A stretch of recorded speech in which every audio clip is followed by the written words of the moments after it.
Егер бұл видео сізге кездесе, онда бұл жайдан жай емес. Қарайық картта қандай кеңес береді сізге. Қазіргі сәтте не істеу керек?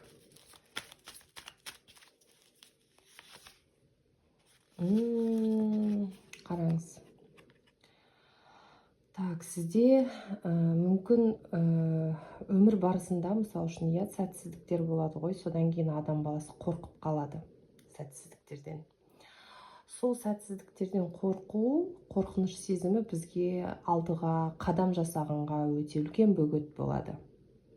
Әй, болмай қалады, қойшы, соны істемей қойыншы, тағы да бір проблем болып қалуы мүмкін деп, бізді сол сәтсіздік басымыздағы, миымыздағы, санамыздағы бізге алдыға дамуға үлкен бөгет болады.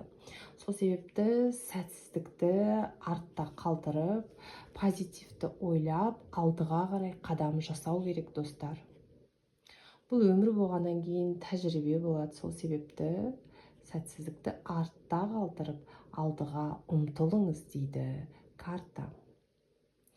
Егерде іштей сезініп, сізге ұнап, сіздің ситуацияңыз болатын болса, лайк басыңыз, подписаться басыңыз.